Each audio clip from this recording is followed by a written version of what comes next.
Alright, let's have a chat. If you've spent more than 5 minutes on the internet, you've probably seen the official checklist for becoming an attractive man. It usually involves having a jawline that could cut glass, the bank account of a small nation, and the ability to charm a potted plant into giving you its phone number. The advice is always the same. Get shredded, get rich, and learn some lines so clever they make Shakespeare look like he was writing on a napkin.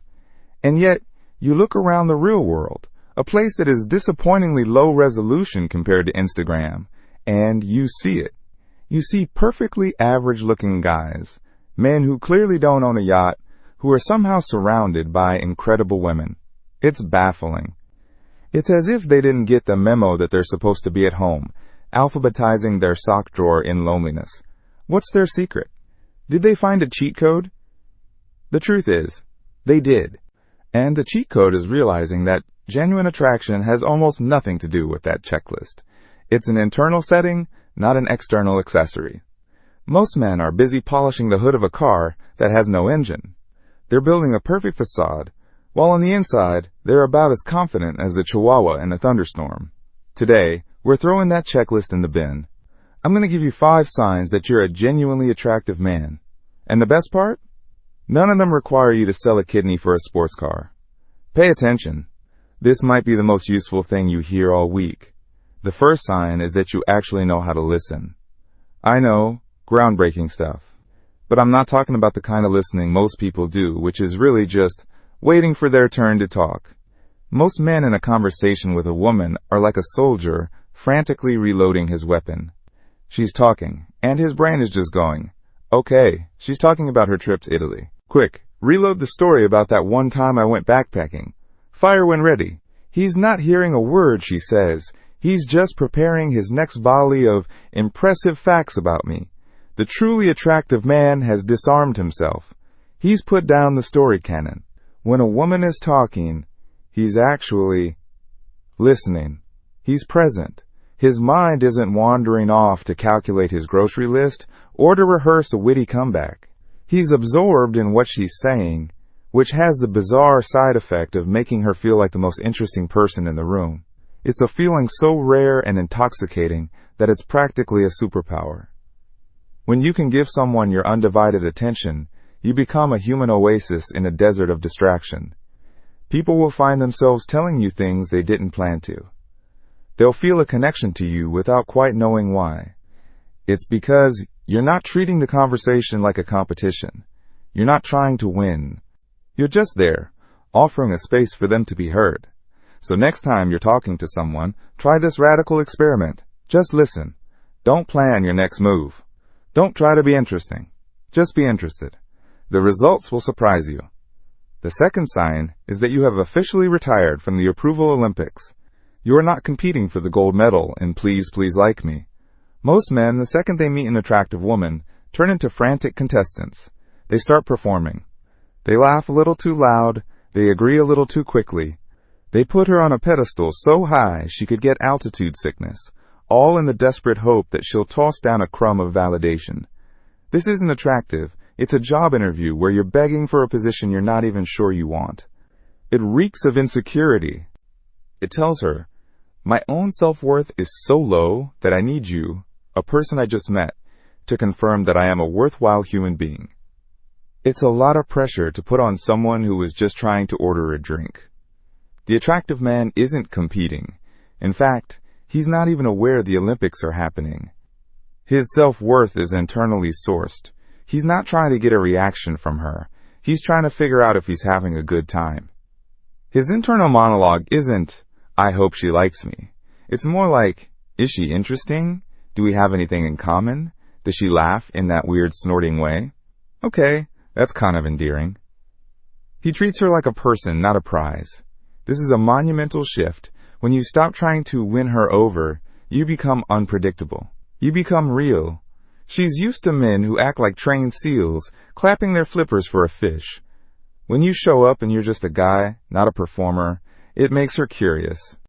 She starts to wonder, wait, why isn't he trying to impress me? Do I need to impress him? And just like that, the entire dynamic has flipped.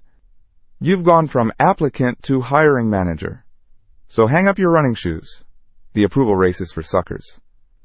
The third sign is that you can actually make a decision. This sounds simple, but in the world of modern dating, it's a rare and beautiful skill.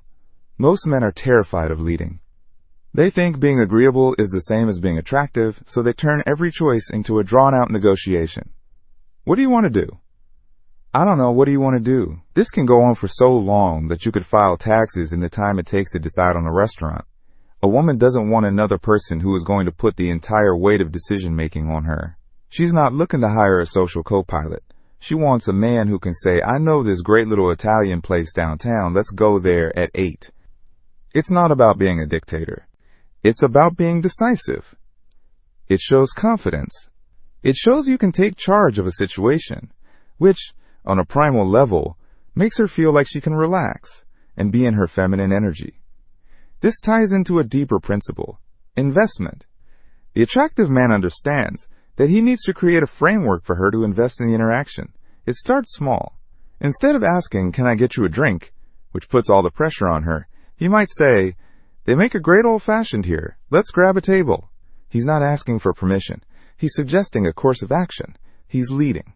As the interaction progresses, this leadership becomes more natural. It's moving to a quieter part of the bar. It's suggesting a walk after dinner. It's confidently moving things forward, instead of standing still and hoping for the best. You stop being a passenger in the interaction and become the driver. You don't have to have it all figured out, but just being able to pick a lane and start moving is more attractive than 90% of what other guys are doing. The fourth sign is that your backbone is not, in fact, made of jelly. You have principles. You have standards. You have a set of beliefs that are not for sale, not even if the potential buyer is very, very good looking. The average guy will fold like a cheap suit the moment his opinions are challenged by a woman he's attracted to.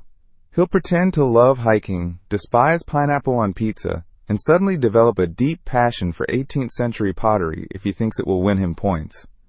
This chameleon act isn't charming, it's transparent. It shows you have no core. You're a leaf in the wind, and your direction is determined by her breath. A woman can't respect a man she can push around. She can't trust a man who doesn't even seem to trust himself. The high-value man is different. He is an oak tree, not a leaf. He knows what he believes in, and he's not afraid to stand by it, even if it means creating a little friction. If she says something he disagrees with, he won't get aggressive, but he also won't just nod along like a bobblehead doll. He'll state his own opinion calmly and respectfully. He's not afraid to walk away from a situation that compromises his integrity. His self-respect is more important to him than any one person's approval. Paradoxically, this makes a woman feel safer with you. It shows you're a man of substance. It shows you have boundaries. It tells her that if you're willing to stand up to her for your principles, you're probably also willing to stand up for her when it counts. So figure out what you stand for. It's far more attractive than being able to stand for anything. And the fifth and final sign is that you are not an open and shut case. You are a bit of a challenge. You have a touch of mystery. Most men are like a movie trailer that gives away the entire plot, including the surprise ending, all in the first 2 minutes. They meet a woman and immediately unload a dump truck of information, their life story, their 5-year plan, their feelings for her, and their detailed opinion on the latest superhero movie. There's nothing left to discover. Case closed. The attractive man is more like a compelling art house film. He doesn't reveal everything at once. He leaves some room for interpretation. He has his own life, his own passions, his own purpose that exists completely independently of her. He's not an open book. He's a book with a few intriguing chapters that she has to earn the right to read. This isn't about playing manipulative games. It's about not being needy. It's about having a life so full and interesting that you're not desperate to merge it with hers. When you don't give away your validation freely, when you show interest but also show that you're perfectly fine on your own, it creates a powerful dynamic. She starts to wonder about you. She thinks about you when you're not around. She's trying to solve the puzzle of who you are. The more mental energy she spends on you, the more her attraction grows.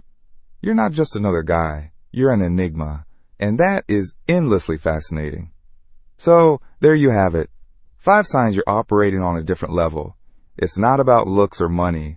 It's about being present, having an internal sense of worth, being able to lead, standing for something, and being a man of substance.